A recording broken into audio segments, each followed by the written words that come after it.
So here we are again in the media center, and we have Wesley still here with us, and the game finished in a draw. Yeah. What can you say?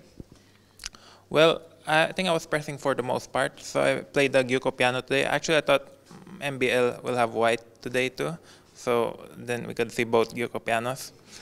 But then apparently he's black.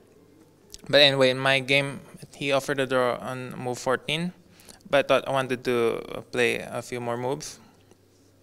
And then I found this idea, queen b5, and he took on b5. Maybe there was no need for that.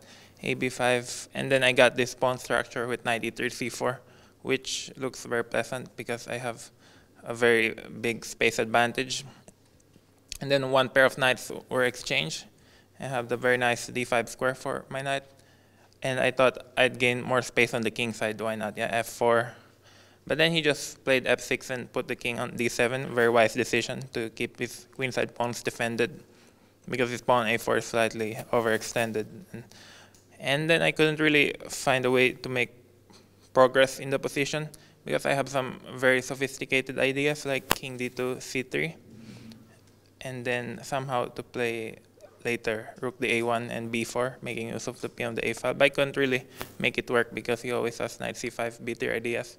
Well, my other sophisticated idea was to put rook a2, and then the other rook goes to c1, c3, and then hopefully to a3 one day. So then I have some pin on the a file. But then again, I couldn't really make it work because it requires a lot of time. And so I decided to try to break on the other flank. But perhaps I did it too early, and the game is just, the tactics worked very well for him, and there was no if for me to push the position. Actually, when he played knight b3 check, I have very interesting rook takes b3.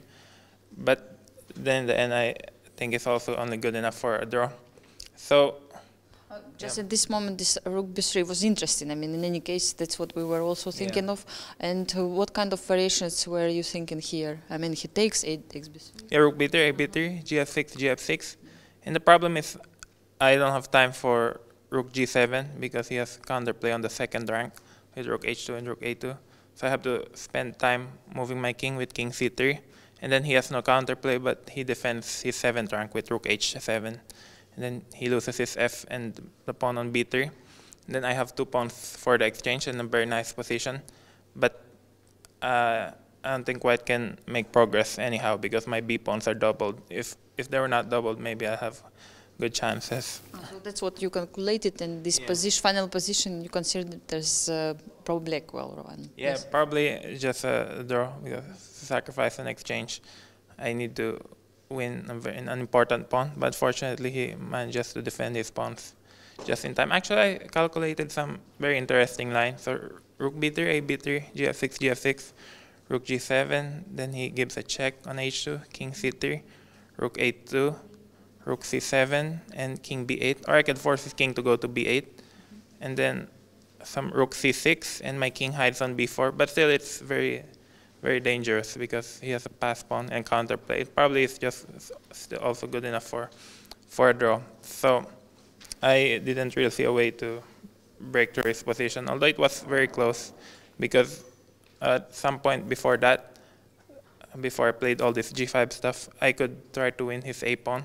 But again, he defends by a very close margin, fortunately. Yeah, it was a really interesting game, and I'm really grateful for your comment. So tomorrow is going to be the second one. What is your feeling about it? Well, every game is tough, but again, it's just another game. Prepare hard and play my best. Thank you. Yeah, thank you. Thank you so much, Wesley.